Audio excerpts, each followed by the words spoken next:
چون که همسایه جون همسایه دیگه کلانم همیه ها کلانش همیه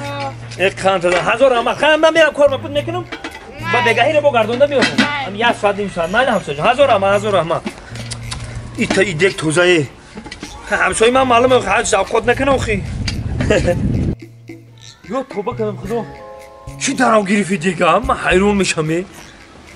دامبانی 10 مینوت دیگه گم شده این همسایه دما چی میگم که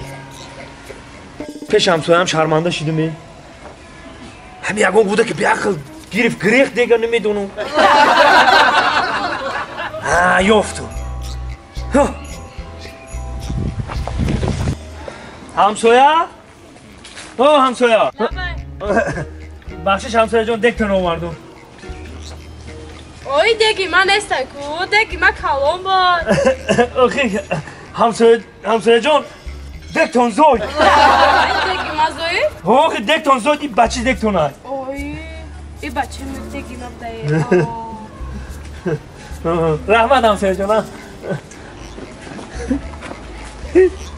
یا میرو دو فریبش کدوم اون بگن کو پیستچینی تو دارن تو شایفتن در کار همسایه یا میرو بخشش همسایه جان که با پشتان کارم غلطی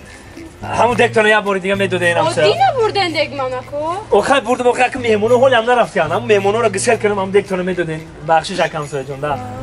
حقه یک اوش کنیم بودم هم دکتر را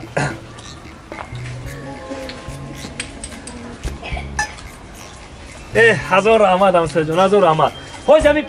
نیم ساعت کار مونه بود میکنم میاره میتیم بخشش همسایه جان بخشش یا توبه کردم خدا یه توبه دویم برای دیگه میارم دیگه گم میشوه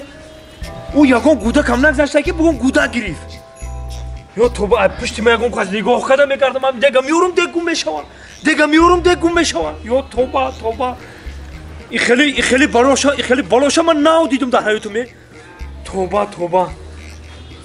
میرم همسایه راست دیگه پا میگم که دیگه گم شید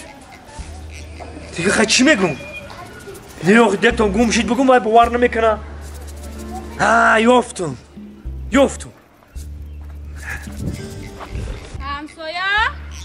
همسایه لبن کجا شدین دیگه گفتین یه ساعت میارم 2 ساعت بنگذشت آزی همسایه جان دیگه گفتی؟ همسایه میدونی چی واقعی شید؟ ولی بگم باور نمیکنی همسایه میدونی چی واقعی شید؟ چی واقعی شید دکتون مرد اوی چخیل دیگ میبرم من چخیل باور کنم که دیگ میبرم دیگ جا دیگه که دیگ بمبرم باور نمیکنی؟ نه اگه دکتون زویدن دکو باور کردی و چون به دکتون مرده باور نمیکنی؟